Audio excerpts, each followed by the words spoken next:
नमस्ते बच्चों, मैं राजश्री श्री जी के जैन स्कूल की हिंदी अध्यापिका। आज हम चौथी कक्षा की कविता विनती का अध्ययन करेंगे। तो वो विनती हम रोज सुबह उठते ही हम नहा धोकर भगवान से प्रार्थना करते हैं। क्यों प्रार्थना करते हैं, क्या करते हैं? ताकि हम अच्छे से पढ़े, अच्छे से आगे बढ़े, सफलता हासिल करें। ये सब हम भगवान से विनती करते हैं। तो इसी प्रकार आज हम इस कविता का अध्ययन करने जा रहे हैं। जो देखिए बच्चों, इस चित्र में ये बच्चा जो खड़ा है वो भगवान से, ईश्वर से विनती कर रहा है। क्या विनती कर रहा है, हम पढ़े।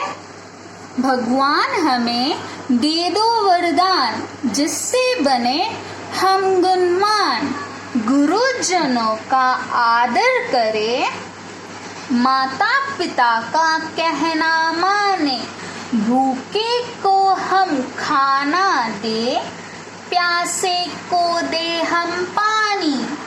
भगवान हमें दे दो वरदान, जिससे बने हम गुणवान, पाठशाला में पढ़े लिखे, सेवा सबकी सदा करे, नेकी की राह पर चले, देश की खातिर त्याग करे। भगवान हमें दे दो वरदान, जिससे बने हम गुणवान। तो इस कविता में बच्चे भगवान से प्रार्थना कर रहे हैं कि हे ईश्वर, हे भगवान, हमें ऐसा वरदान दो जिससे हम गुणवान बने, जिससे हम बुद्धिमान बने, जिससे गुणवान का अर्थ हमारे अंदर सारे गुण आ जाए, जो अच्छे गुण है वे अच्छे गुण हमारे अंदर आ जाए। तो क्या कहते हैं, पहली लाइन में क्या लिखा है, गुरुजनों का आदर करे। क्या कह रहे हैं कि हमें ऐसे गुण दो, हमें इतने अच्छे गुण दो जिससे हम गुरुजनों का आदर करें, उनका सम्मान करें। और अगली लाइन में क्या कहते हैं, माता पिता का कहना माने। माता पिता हमसे बड़े हैं, हमें उनका कहना मानना चाहिए। वो जो भी कहते हैं हमारी भलाई के लिए कहते हैं। तो हे भगवान, हमारे अंदर ऐसे गुण डालिए जिससे हम हमारे माता पिता का कहना माने। और अगली लाइन में, भूखे को हम खाना दे। भूखे को हम खाना दे, हम दूसरों की मदद करना चाहते हैं, हम दूसरों की मदद करें, भूखों को खाना खिलाएं। और अगली लाइन में क्या लिखा है, प्यासे को दे हम पानी, हम प्यासे को पानी पिलाए, जितनी हो सके, हमसे जितना बन सके लोगों की मदद करें, उनकी सेवा करें। और इसके बाद क्या बोलते हैं, पाठशाला में पढ़े लिखे। हम पाठशाला में क्यों जाते हैं, ताकि हम पढ़ सके, लिख सके, हम समझ सके और अपने जीवन में सफलता प्राप्त कर सके। तो हमारे अंदर ऐसे गुण भर दीजिए जिससे हम पाठशाला में अच्छी तरह से मन लगाकर पढ़ें और ज्ञान अर्जित करें। सेवा सबकी सदा करें, और सबकी सेवा के लिए हम हमेशा तैयार रहें, हम हमेशा सबकी सेवा करते रहे, सबकी मदद करते रहे। नेकी की राह पर चले, हम नेक बंदे बने, हम अच्छे इंसान बने, नेकी की राह पर चले, हम ईमानदार होकर कार्य करें और देश के खातिर त्याग करें, अपने देश की सेवा के लिए, अपने मातृभूमि की सुरक्षा के लिए हम किसी भी प्रकार के त्याग के लिए हमेशा तत्पर हो, हमेशा तैयार हो। हमें इस प्रकार का वरदान दीजिए, हमें हमारे अंदर इस प्रकार के गुणों का संचार कीजिए कि हम हमेशा अपने देश की सेवा के लिए तैयार रहे, तत्पर रहे। तो इस प्रकार इस कविता में हम इन सब गुणों को हमारे अंदर भर दीजिए, यह कहकर हम ईश्वर से प्रार्थना करते हैं। तो अब हमने इस कविता को पढ़ लिया, समझ लिया। तो इसके बाद अब हमें अभ्यास कार्य की भी जरूरत है बच्चों। तो चलिए जल्दी से अपनी नोटबुक्स निकाल लीजिए, पेन ले लीजिए। अब हम अभ्यास कार्य की ओर बढ़ेंगे। उसके बाद हम देखेंगे क्या क्या करना है। ले लिया आपने अपना नोटबुक और पेन? तो चलिए, जैसे जैसे मैं बोलती जाती हूँ वैसे वैसे आप पीछे पीछे दोहराइएगा। और उसके बाद आप चाहे तो वीडियो को पॉज करके लिख भी सकते हैं। और लिखना ज़रूरी है बच्चों, जब तक आप लिखोगे नहीं, बोलोगे नहीं, सीखोगे नहीं, तब तक आपको कुछ समझ में नहीं आएगा। तो प्लीज़ लिखिए, बोलिए, पढ़िए, ठीक है। तो चलिए पहले हम शब्दार्थ की ओर बढ़ते हैं। शब्दार्थ में पहला शब्द है आदर। इसको हम कैसे पढ़ेंगे, आदर। आदर, आदर का अर्थ है सम्मान। स एम मान, सम्मान। अगला शब्द है राह। राह, राह, राह। राह का अर्थ होता है रास्ता, मार्ग, पथ। तो रास्ता, रास्ता। अगला शब्द है वरदान। इसको कैसे पढ़ेंगे? व-र-दा-न, वरदान। साथ ही साथ लिखते भी जाइए बच्चों। अगला वरदान का अर्थ है आशीर्वाद।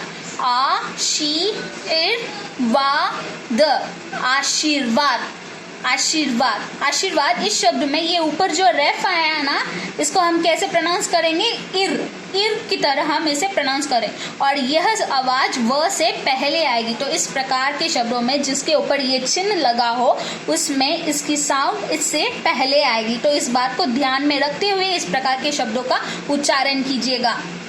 अगला है नेकी। नेकी, नेकी। नेकी का अर्थ है भलाई। भलाई, भलाई। अगला है त्याग। आधा त या ग, त्याग। त्याग का अर्थ है बलिदान। बलिदान, बलिदान। इसके पश्चात हम कुछ शब्दों के अर्थ अंग्रेजी में जानेंगे, ताकि हमें हिंदी भाषा के साथ साथ थोड़ा बहुत अंग्रेजी भाषा का भी ज्ञान हो जाए। तो सबसे पहले वर्ड है पानी। पानी को कैसे पढ़ेंगे? पानी, पानी। पानी को इंग्लिश में क्या बोलते हैं? वाटर। वाटर की स्पेलिंग W-A-T-E-R, वाटर। उसके बाद सदा। सदा, सदा। सदा का मतलब होता है हमेशा। इसको इंग्लिश में क्या बोलते हैं? ऑलवेज। ALWAYS, always. ऐसे लिखते जा रहे हो ना बच्चों, लिखना चाहिए।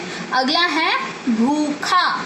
भूखा, भूखा। भूखा का अर्थ होता है हंग्री। HUNGRY, hungry. अगला शब्द है पाठशाला। इसको कैसे पढ़ेंगे? पाठशाला, पाठशाला। पाठशाला मतलब विद्यालय, स्कूल। स्कूल की स्पेलिंग SCHOOL, स्कूल। अगला है भगवान। भगवान, भगवान। भगवान को अंग्रेजी में क्या कहेंगे? गॉड। GOD, God. इसके बाद हम विलोम शब्दों का अध्ययन करेंगे, और विलोम शब्द में हमें ध्यान देने वाली बात है यह चिन्ह। ये चिन्ह हमें सूचित करते हैं कि हम विलोम शब्द पढ़ रहे हैं। यह चिन्ह डालना बहुत जरूरी है, तो इन चिन्ह को जरूर याद रखिएगा बच्चों। सबसे पहला वर्ड है देश। देश, देश। देश का विलोम शब्द होगा विदेश। विदेश, विदेश। अगला है त्याग। इत या ग, त्याग। त्याग का अर्थ होता है छोड़ना, और उसका विलोम शब्द होगा स्वीकार। स्वीकार, स्वीकार। अगला है गुणवान। गुणवान, गुणवान। अगला है गुणहीन। गुणहीन, गुणहीन। अगला है आदर। आदर का अर्थ होता है सम्मान, और इसका विलोम शब्द निरादर। निरादर, निरादर। अगला है वरदान। वरदान, वरदान। इसके बाद उसका विलोम शब्द होता है वरदान का अभिशाप।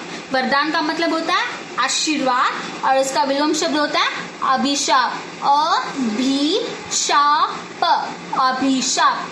लिख लिया बच्चों आपने ये सारे अभ्यास कार्य? तो हम पुनः एक बार फिर से हम इस कविता का पठन कर लेते हैं। चलिए साथ पढ़िए। भगवान हमें दे दो वरदान, जिससे बने हम गुणवान। गुरुजनों का आदर करे, माता पिता का कहना माने। भूखे को हम खाना दे, प्यासे को दे हम पानी। भगवान हमें दे दो वरदान, जिससे बने हम गुणवान। पाठशाला में पढ़े लिखे, सेवा सबकी सदा करे। नेकी की राह पर चले, देश की खातिर त्याग करे। भगवान हमें दे दो वरदान, जिससे बने हम गुणवान। तो आज हमने हमारी कविता पढ़ी, उसका अर्थ समझा और उसके अभ्यास कार्यों का भी अध्ययन किया। तो ये सब हमारे लिए बहुत ही यूजफुल है बच्चों, तो इसको अच्छे से ध्यान में रखिएगा। इसी प्रकार हम अगले वीडियो में अगले पार्ट के साथ हम आपसे मिलते हैं। तब तक के लिए धन्यवाद बच्चों।